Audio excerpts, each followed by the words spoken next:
जय गुरुदेव। उपासना समर्पण योग अध्याय 5 डे 37। अभी तक हमने पढ़ा कि जब हम आत्मिक प्रगति की तरफ बढ़ते हैं, जिसके 2 चरण हैं, एक तो स्वयं को साधना और दूसरा परमार्थ, तो हजारों तरह के लोग आके हमारे रास्ते में अवरोध पैदा करते हैं। तो आइए अब आज आगे पढ़ते हैं कि इन अवरोधों से कैसे हमें जूझना है। इन अवरोधों से कैसे जूझा जाए। लक्ष्य की दिशा में निरंतर प्रयाण करते रहने की व्रतशीलता का निर्वाह कैसे किया जाए। इन दोनों कठिनाइयों की मिलीजुली चौड़ी धार वाली महानदी को किस नाव पे बैठकर पार किया जाए। इस असमंजस भरे अंधकार के बीच प्रकाश की एक ही किरण उग सकती है और वह है श्रद्धा। तो देखिए, जो कह रहे हैं कि जो अवरोध आते हैं, लोग खींचते हैं पीछे, आगे बढ़ने नहीं देते हैं, और जो निरंतर जो लक्ष्य की हमारी दिशा है, जिसमें आत्मिक प्रगति की तरफ हम बढ़ रहे हैं, उसका जो व्रतशीलता, जो संकल्प हमने लिया है, उसको कैसे निर्वाह किया जाए ऐसे वातावरण में।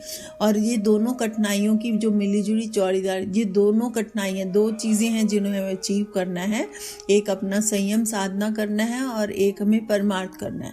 तो ये दोनों की मिलीजुली जो चौड़ी धार वाली महानदी है, महानदी है, दोनों में गैप है, बहुत गैप है। एक तो संयम साधना है, जिसमें हम अपने आप को रोक रहे हैं कि किसी भी चीज की अति ना करें, और दूसरी तरफ परमार्थ प्रयानंद है कि जो भी हमारे पास है उसको किसी और को दे देना। अपना तो संजो लिया, लेकिन संजोए को अपने पास नहीं रखना है, आगे लुटा देना है, डिस्ट्रीब्यूट कर देना है। तो ये 2 बहुत अलग तरह के कार्य हैं, और इन दोनों के बीच में जो खाई उत्पन्न करने के लिए इतने अवरोध पैदा होते हैं, इनकी किस नाव में बैठकर इसे पार किया जाए, ये पूछ रहे हैं। ऐसा कौन सा रास्ता चुना जाए कि हम अपने लक्ष्य की तरफ बराबर बढ़ सके। इसमें प्रकाश की, वो कह रहे हैं, सिर्फ एक ही किरण है, वो है श्रद्धा। श्रद्धा यानी पूरा विश्वास, पूरा फेथ कि यही मार्ग सही है और इसी मार्ग पर हम चलेंगे तो हम अपने लक्ष्य पर पहुंचेंगे। इतना पक्का विश्वास होना चाहिए उस पर कि उससे डिगाने के लिए कोई भी कदम हमारे तरफ बढ़े तो हम उस कदम को वहीं रोक सके और उसको नकार कर भी आगे बढ़ सकें। आगे गुरुदेव लिखते हैं कि श्रद्धा क्या है। इस एक शब्द में इतनी ही परिभाषा बताई गई है कि आदर्शों के प्रति समर्पित अंतराल की भाव संवेदना।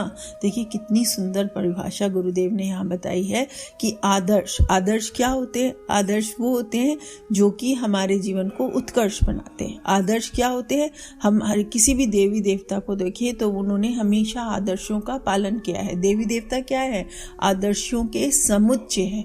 आप भगवान शिव को देख लें, भगवान शिव के क्या आदर्श हैं कि देखो, कोई घमंड नहीं है, पृथ्वी पर अपना आसन है, कोई सिंहासन नहीं है, चट्टान के ऊपर बैठे हुए हैं और शमशान में बैठे हुए हैं। याद रख रहे हैं कि मृत्यु एक ऐसा निष्कृष्ट सत्य है जो हमारे जीवन में आना ही आना है, टाला नहीं जा सकता।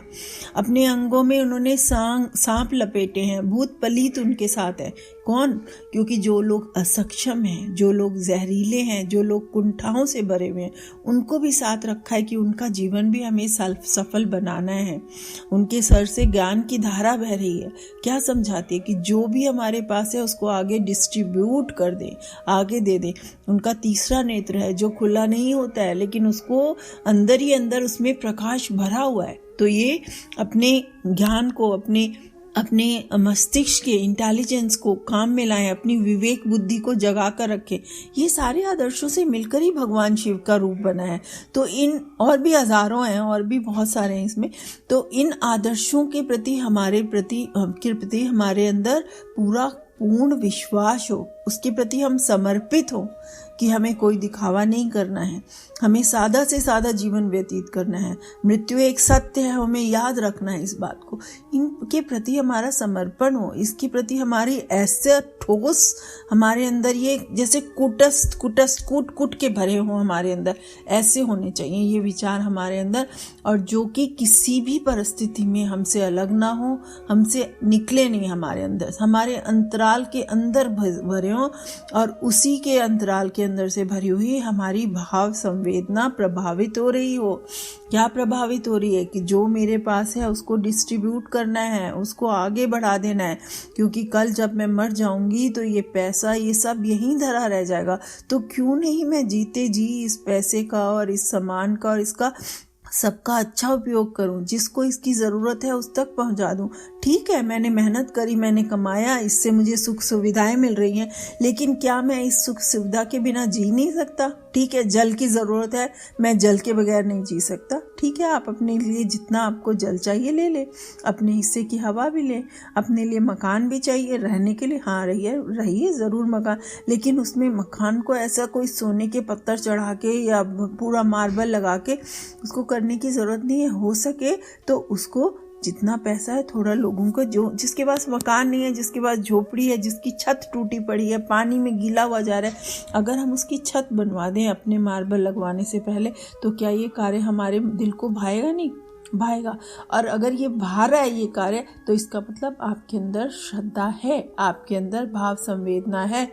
दूसरे का दुख देखकर अगर हमारा दिल घबराता है, हमारा दिल उस पसीज जाता है और उसकी मदद करने के लिए हमारे अंदर से भावनाएं उठ जाती हैं, तो हम आध्यात्मिक रास्ते में चल रहे हैं।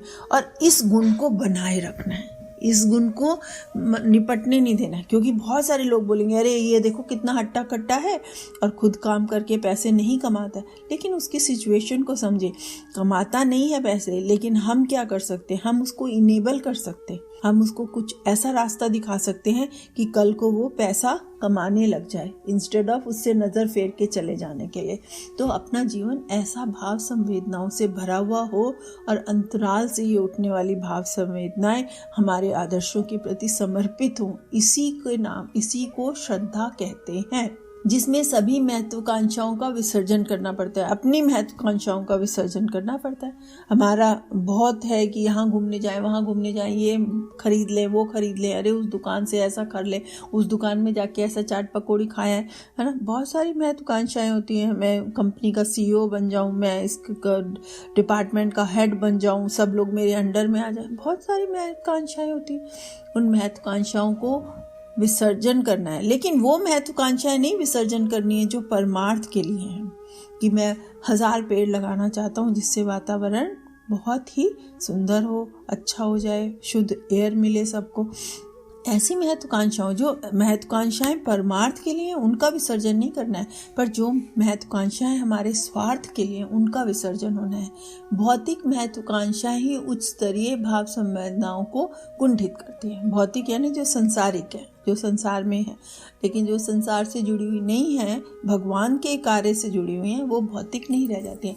इस महाभारत को जाने बिना कोई धर्मक्षेत्र कुरुक्षेत्र में अवस्थित गंडीवधारी साधक ना तो विजय पताका फहराने की स्थिति तक पहुंच सकता है, और ना उसके रथ को संभालने चलाने के लिए कोई दिव्य तेज सारथी की भूमिका निभाने दौड़ा आ जा सकता है। तो इनको बोल रहे हैं गुरुदेव कि अगर आप में ऐसी श्रद्धा नहीं है, अगर आप में ऐसी भक्ति नहीं है मन में, तो वो महाभारत जो हम दिन रात अपनी ही लड़ाई लड़ रहे होते हैं, अच्छाई बुराई से, अपनी अंदर की लड़ाइयों से लड़ रहे होते हैं, उस महाभारत में के बिना कोई धर्मक्षेत्र या कुरुक्षेत्र, धर्मक्षेत्र और कुरुक्षेत्र जहाँ पर महाभारत की लड़ाई हुई थी, तो उसमें कोई भी गंडीवधारी, जो अर्जुन को यहाँ कह रहे हैं कि कोई भी साधक गंडीवधारी जैसा कितना भी हो, लेकिन विजय पताका नहीं जीत नहीं सकेगा, और ना ही कोई दिव्य तेज सारथी उसकी मदद करने के लिए आएगा, क्योंकि उसका अपना ही जीवन, अपनी ही जीवन में इतनी कुंठा और इतनी स्वार्थ भरा हुआ है कि श्रद्धा नाम की चीज नहीं है उसमें। अर्जुन में श्रद्धा थी, वो हमेशा उन्मुख होकर रहे, भगवान कृष्ण के प्रति उनकी श्रद्धा बहुत अगाध थी।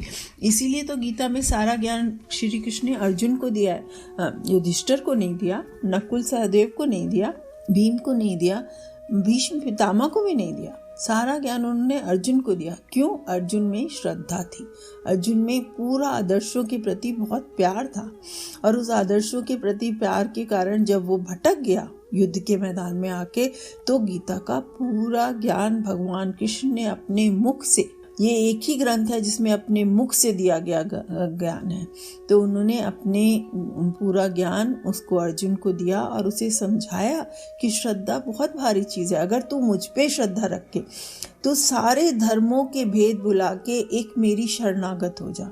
वो शरणागत का क्या मतलब है? यानी भगवान में पूर्ण श्रद्धा स्थापित कर दे, अपने अंतः मन से उनको समर्पित हो जाए, उनमें विसर्जन कर ले, उनमें विलय कर ले। यही श्रद्धा होती है कि जब हमारे जीवन में कोई भी गुरु होता है, हमारा अंतराल ही अगर हमारा गुरु है, तो उसकी इच्छाओं को, उसकी इच्छा नहीं होती है, अंतराल का हमेशा होता है कि आपको सही मार्ग दिखाता है। तो उसकी जो भी उसका निर्देश है, उस सही मार्ग को दिखाने का उसके प्रति पूर्ण श्रद्धा हो कि ये मुझे गलत नहीं दिखा सकता, और उस पर चलते रहें।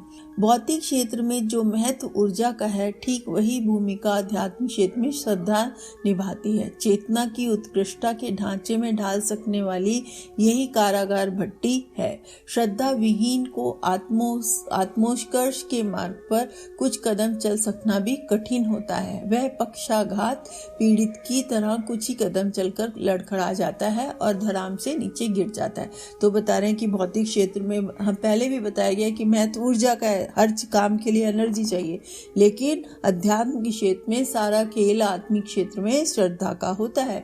जब हमारे अंदर श्रद्धा होगी, अगर हमें विश्वास ही नहीं होगा किसी चीज पर, तो हम उस पर कैसे चल पाएंगे? चलेंगे भी तो थोड़ी देर चलेंगे, लड़खड़ा कर गिर पाएंगे। मान लीजिए किसी को सत्संग प्रवचन में मन नहीं लगता है, आप जबरदस्ती उसे पकड़ के ले जाएं, चल चल चल चल चल, वो चलेगा, 1 दिन जाएगा, 2 दिन जाएगा, तीसरे दिन से वो बहाने ढूंढने लग जाएगा। लेकिन अगर उसके मन में श्रद्धा जग जाएगी, उस सत्संग में जाने के बाद जो भी प्रवचन करता है उनके प्रति श्रद्धा हो जाएगी, ये बहुत सही बात कहते हैं, बहुत समझने वाली बात कहते हैं, तो वो आपके नेक्स्ट टाइम आपसे बुलाने से पहले ही वो खुद आपसे पूछेगा, अच्छा अगले बार कब चलना है, हम चलेंगे, हम सुनेंगे, हम उनको जानना चाहेंगे। तो ये जो चीज़ है ये श्रद्धा से ही आती है। तो इसलिए हमें अपने जीवन में श्रद्धा विहीन नहीं होना है। श्रद्धा अगर हमारी घट गई, कम हो गई, हम आज अपने गुरु पर विश्वास करते हैं, पूर्ण श्रद्धा करते हैं, उनके बताए हुए रास्ते पे चलते हैं, कल को किसी वजह से भी मेरी श्रद्धा डिग जाए, तो जो गुरुदेव बता रहे हैं, जो हमसे करवाना चाह रहे हैं, जो हमसे कह रहे हैं करने को, वो हम कहाँ कर पाएंगे? और करेंगे भी तो अनमने मन से करेंगे, पूर्ण तन्मयता के साथ नहीं करेंगे, पूर्ण विश्वास के साथ नहीं करेंगे।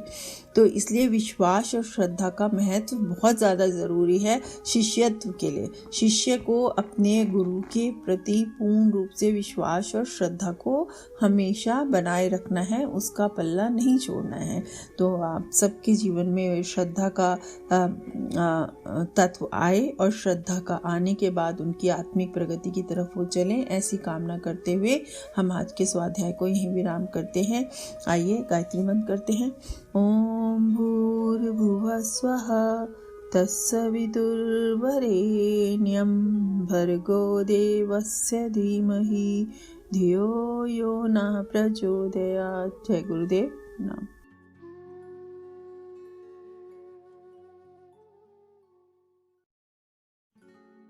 हमारे YouTube चैनल को सब्सक्राइब करें और बेल आइकन को दबाकर ऑल पर क्लिक करें ताकि नोटिफिकेशंस आपको मिलती रहें।